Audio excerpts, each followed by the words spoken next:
করোনার জন্য জনপ্রশাসন থেকে ছাড় দিয়েছে, সেই ছাড় একমাত্র ওনারাই পাননি, এটা কি করে হয়? আমরা 17তম শিক্ষক নিবন্ধনধারী 739 জন ব্যক্তি 2020 সালের জানুয়ারিতে এটার নিবন্ধনের সার্কুলার হয়।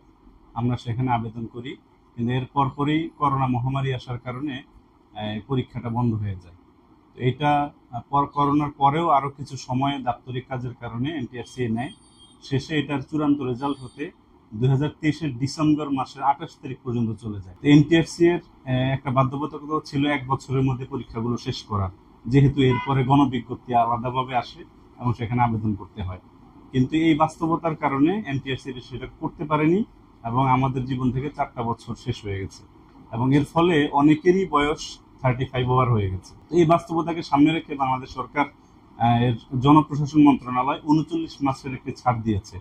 এর সুবিধা প্রত্যেকটা সেক্টর নিয়েছে এবং যাদেরই বয়স 35 ওভার হয়েছে তাদের এই সুবিধার আওতায় তারা আবেদন করেছে।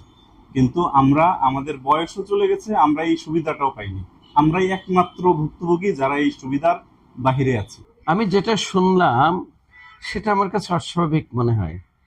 তার কারণ হচ্ছে করোনার জন্য জনপ্রশাসন থেকে ছাড় দিয়েছে, সেই ছাড় একমাত্র ওনারাই পাননি, এটা কি করে হয়? 2 হচ্ছে যদি নাও দিয়ে থাকে তাহলেও এটা ছাড় দেওয়া উচিত ন্যায় বিচারের স্বার্থে, কারণ একবার ওনারা অ্যাপ্লাই করতে পারেননি। আমি যা শুনেছি তার ভিত্তিতেই বলছি। এটা গেল এক। দ্বিতীয়ত, এইসব বিষয়গুলো একটু চিন্তা করে কাজ করা উচিত। আমি যখন ওখানে ছিলাম তখন আমার যতদূর মনে পড়ে আমার হাতেরই লেখা আছে যে যখন এনটিআরসির পরীক্ষা নেওয়া হবে তার আগে ফিল্ড থেকে তথ্য আনতে হবে। সেই তথ্যটা হচ্ছে কতগুলো পোস্ট খালি হতে যাচ্ছে, কারণ ডেট অফ বার্থ থাকে, সেখান থেকে বোঝা যায় যে কারা কখন রিটায়ার করবেন। এর সাথে 20% অ্যাড করা যায়, তার কারণ অনেকে হয়তো জয়েন করবেন না, অনেকে অসুস্থ হতে পারে, আরও অনেক কারণ থাকতে পারে, দেশের বাইরে যেতে পারে। তো তার জন্য 20% অ্যাড করবে, করে পরীক্ষা নেবে, নিয়ে সিলেক্ট করবে সেই সংখ্যককে, সেই সংখ্যক সিলেক্ট করে তারপরে তাদেরকে যোগদান করাবে। আর এক্সট্রা যদি থাকে একটা ওয়েটিং লিস্ট তৈরি করে রাখবে।